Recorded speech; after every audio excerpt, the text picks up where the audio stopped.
Thousands of Americans and many other nationalities are currently stranded in the Middle East due to the Iran war. Now, there is some light at the end of the tunnel, but it's complicated. Let's talk about it.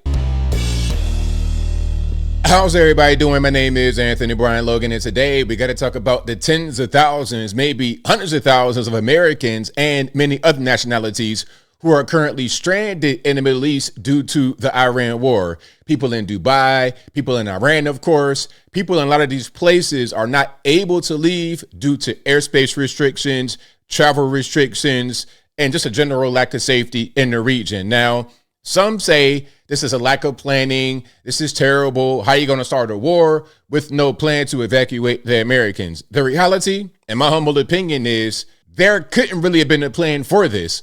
All you could have done, in my humble opinion, is tell everyone, hey, on Saturday morning at 2 a.m. Eastern time, we're going to bomb Iran. That would have been the only way to prevent this.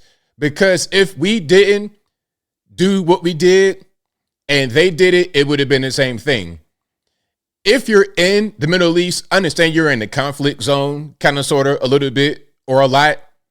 It may be a low-level conflict. It may be a high-level conflict.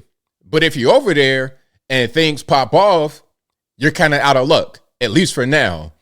There is some light at the end of the tunnel. Evacuations are happening. You got private security companies doing some things. You got the U.S. government doing some things. And before I go any further, let's get straight to some clips. Of course, I will link to everything in the description box if you want to see it and hear it without my commentary. If you're on IG, Facebook, etc., visit a link in the bio, go to the corresponding article on the website. But without further ado, let's go ahead and roll it. This morning, Iran zeroing in on American interests across the region. A suspected Iranian drone hit near the US consulate here in Dubai overnight, causing a fire but no injuries. As Americans watch the missiles and drones fly overhead, many are trying to leave the region. Lisa Thompson from San Francisco lives here with her family. She heard buzzing over her home this weekend. I would say it sounded like a swarm of drones. Stranded Americans have been urged to depart now, despite a lack of flights.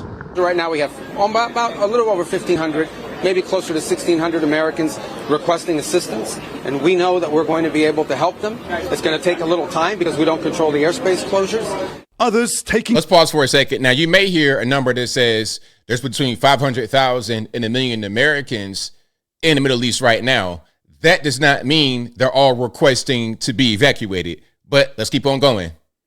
To social media, posting they can't get out of the region, or getting this message on a government hotline. Please do not rely on the U.S. government for assisted departure or evacuation at this time. Have you tried to contact the hotline? Couldn't get a hold of anybody. The information that we've received from the U.S. has been pretty poor. Yesterday, President Trump asked about the holdups. Why wasn't there an evacuation plan, and will you send planes to get people out? Well, because it happened all very quickly. Multiple countries have closed their airspace since Saturday, forcing flights to divert or turn back mid-air. So far, Dubai's defences are holding up. But in this video obtained by NBC News, a killer drone flies across a golf course. In Abu Dhabi, the United Arab Emirates displaying some of the Iranian projectiles it's shot down just since Saturday. These drones cost just $50,000 to make. Iranian drones so basic, they even come with a wooden propeller, and yet they are terrifying. Neutralized by multi-million-dollar air defenses and fighter jets, but the few getting through are unnerving. A new era of warfare with civilians in the crosshairs. 121 drones and 3 missiles shot down, Kira. It's hard to believe. Let's talk about the larger impact on travelers around the globe you mentioned in your story there. How is this affecting them? Yeah, Craig, it's having a really big impact. One expert today describing it as the biggest shutdown since the COVID epidemic. If you've flown to Asia or to Africa, for example, you very well may have flown through Abu Dhabi or Dubai here or Doha. All of them are closed, cancelling thousands of flights. And another aspect to this too, Craig, of course, if you are managing to fly around the world, very likely your flight is going to have to take a further diversion. That means more fuel, which means higher ticket prices, Craig. The ripple effects already being felt. Okay. Our chief international correspondent, Keir Simmons, for us there. Keir, thank you. Now let's pause for a second. COVID, that's a great example that somebody brought up, because remember when that happened and everything got shut down? I knew guys who were stranded in Africa for months, because they couldn't get out. Everything shut down, no travel out. You just pretty much stuck. So these kind of things can happen. It can happen. It's the real world. It's not like everything will always be perfect all the time. That's just not reality. But I think everyone who is currently stranded will eventually be okay. They'll be able to get rescued. They'll be able to get a flight back to wherever they need to be. Okay, let's continue here. Okay, this is about Marco Rubio, of course, the next president, hopefully, prayerfully, in my humble opinion, the best guy for the job. They're talking about Marco leading up this task force to get Americans out of the Middle East who request assistance. Check it out. The secretary is right now at Mar-a-Lago with President Trump, tracking and overseeing all the events as they unfold in real time. He is also now standing up a task force that is meant to help American citizens across the region who are stranded or otherwise facing danger. We don't yet know whether those government efforts are going to include government-sponsored evacuations for Americans to come back here to the United States. This administration did offer those kinds of flights last time around during and after the 12-day-long war. We're also learning this morning that Secretary Rubio did brief Congress, as he is required to do ahead of these U.S. airstrikes. He was hitting the phones, we are told. He managed to reach 7 of the 8 members of the key so-called Gang of 8. This comes also after he briefed all of them on Tuesday. We covered that here for you as well. Kaylee, the secretary is... All right, now let's hear from Marco Rubio himself on the whole situation. Let's hear from Marco himself on the situation.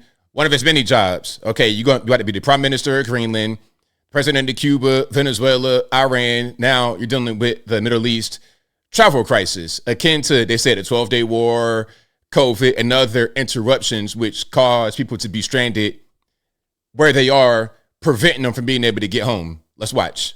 Can get this information to you and coordinate appropriately. And it'll be a variety of methods: charter flights, military flights and transports, expanded commercial opportunities, and in some cases land routes that will allow them to go to neighboring countries who might have open airports at that point.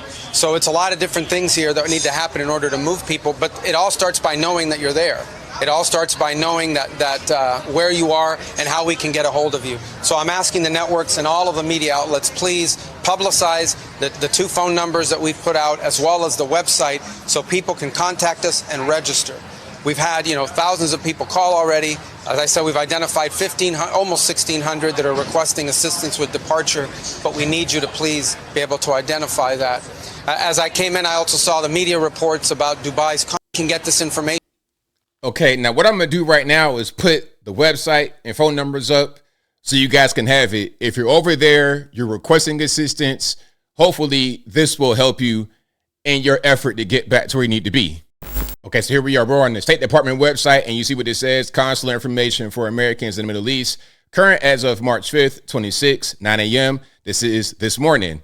So Americans in the Middle East should follow the latest guidance from the nearest U.S. embassy or consulate and contact a 24/7 task force to get information and help with travel options to return home safely. Okay, so enroll at step.state.gov. Now, again, some say these things are useless, but this is what I have here. So just try it. If you think that it might not work, it doesn't matter. So again, step.state.gov to receive the latest security updates from the U.S. Embassy or Consulate by email. Follow U.S. Department of State security updates for U.S. citizens channel on WhatsApp and download website right there. Find detailed information, including the latest security alerts for your location at travel.state.gov/destination and at the links below. Contact 24/7 Task Force. Americans who need consular information or assistance can call us 24/7 1-202-501-4444 from abroad, 1-888-407-4747 from U.S. and Canada. So if you're in the U.S. and your loved one is abroad, maybe you might call the second number. If you're overseas, you're in Dubai, you're in Iran, somewhere like that, call that first number. Okay, and it says request information about departure options. Americans trying to get home from Bahrain, Israel, Kuwait, Oman, Qatar, Saudi Arabia, or UAE may complete this form to request that we contact you with information on U.S. government facilitated departure options as they become available. Okay, and then there's a whole list of security and travel info by country for Bahrain, Egypt, Iran, Iraq, Israel, West Bank, Gaza, Jordan, Kuwait, Lebanon, Oman, Qatar, Saudi Arabia, Syria, UAE, Yemen. Okay, and again, this is on the State Department website. I will link to this particular website in the description box. Okay, and you can see we got highlighted numbers right here at the very top. And you can see it's worldwide caution. Again, travel.state.gov. One more time, travel.state.gov. And again, that link will be in the description. But as I close, I want to say this. Hopefully everybody gets something safe. If you're over there, you're in the Middle East, you hear the sound of my voice, be calm. I think you're going to be okay because you are not the target. The target, we're talking about military assets. Maybe the U.S. consulate somewhere, but you in a hotel or something like this, you should be okay. You should be. Okay, I'm not going to sit here and guarantee you anything, but you should be. And I want to add one last piece as I close. The Middle East, it can happen. There's been other conflicts, other things that have gone on that have disrupted travel, that have disrupted the airspace. This ain't the first time, nor will it be the last, because over there in that part of the world, they've been fighting since the beginning of time. So what are you going to do? And I think I'll leave that right there for now. And what say you? What's your opinion about the whole travel situation? Is it the United States government's fault? Is it Israel's fault? Is it just a thing that happens when you have the Middle East where conflict can arise at any point in time? Whatever your thoughts are, let me know in the comments below. You guys know where I'm at. I think it's just a thing that can happen. I mean, just like COVID, who could have predicted that to happen? People got their whole lives turned upside down. This is nowhere near as bad as that. Nowhere near as bad. And we know who did that. China. We know who did that. But it's less about finger pointing and more about just saying, hey, we live in a world that's imperfect and it's not always as secure as you would think. The USA is pretty secure. This is not really a thing that happens over here in the United States. But it can happen here and it can happen abroad. So again, if you're over there, be safe. Be smart, get home soon. But whatever your thoughts are, please let me know in the comments below. And that's all I got to say for this video. If you like what you heard, please comment, rate, share, and subscribe. Peace.